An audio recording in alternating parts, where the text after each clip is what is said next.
At this point, if you're tapped in with the anime community even a little bit, you're probably well aware of or have at least heard of the drama surrounding Redo of Healer.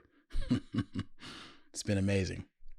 Well, before this series release, fans of the light novel and manga were rubbing their hands together Birdman style, letting everyone know that if you thought there had been drama around Goblin Slayer and Shield Hero, well, this series was the equivalent of those two having a superhuman baby. There were going to be tears.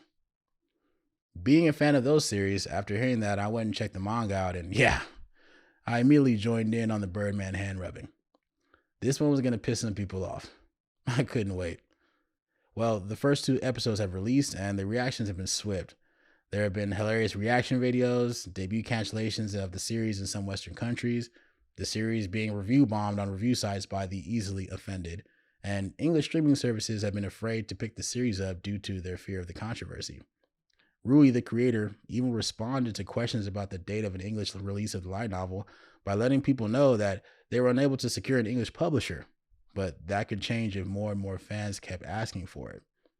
Redo of Healer has definitely generated a wave of attention and is living up to that glorious hype. Definitely living up to the hype. And throughout all of this, Rui has been an absolute boss and stood firm by his creation, as he should.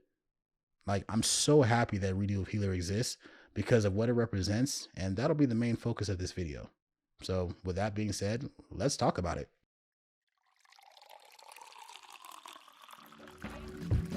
Yeah.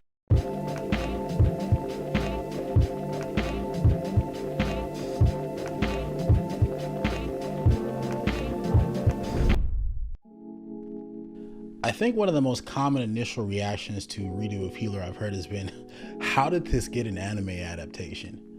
That reaction has come from both sides of the aisle, whether you loved it or hated it, and to be fair, it wasn't too surprising considering the amount of blatant sexual content present in the series. But let's be honest here, though Redo of Healer does remind me of a softcore entry that'd be more common on the more cultured side of the anime genre, it's by no means unique.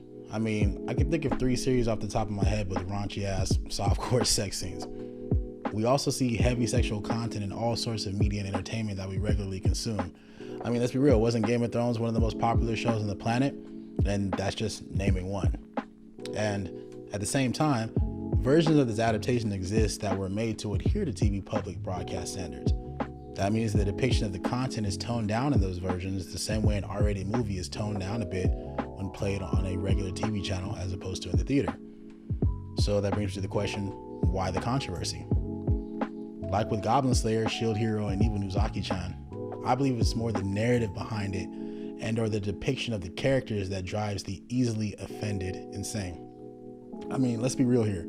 In 2021, the idea of an innocent man being the victim of savage physical, sexual, and mental abuse that was engineered by a woman for years, only to eventually manage to turn the tables and take his revenge on her and those who helped her, doesn't exactly fit into what would be considered acceptable Western narratives. Y'all can't see it, but I was definitely doing air quotes right there. But getting back to it, like I said earlier, I'm so happy that the anime adaptation of Redo of Healer exists in all its uncensored glory because of what it represents. It doesn't fit into quote-unquote acceptable Western narratives because it's Japanese. It's not supposed to. The Japanese value freedom of expression when it comes to entertainment. That means a story like Redo of Healer can exist in all its raunchy, softcore, non-Western conformity.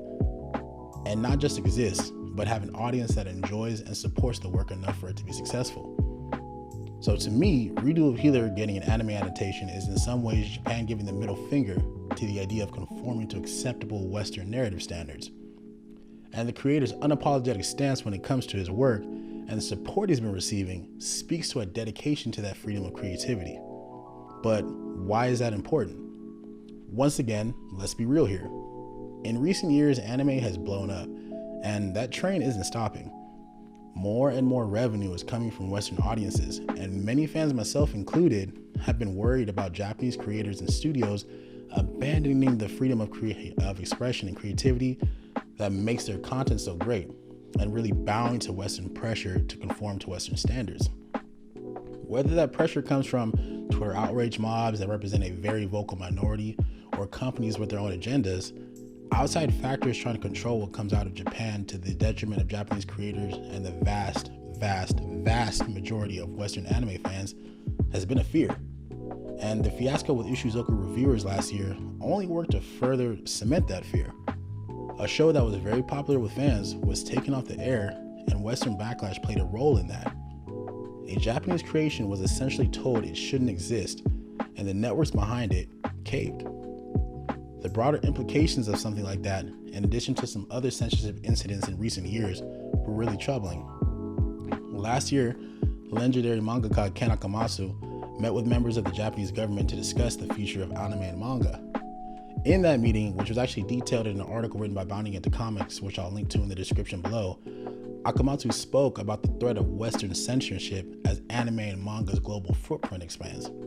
He said, "This month, I was invited to participate in a House of Counselors witness questioning session, but instead a member of the Diet asked me what measures are needed for Japanese manga to survive in the world.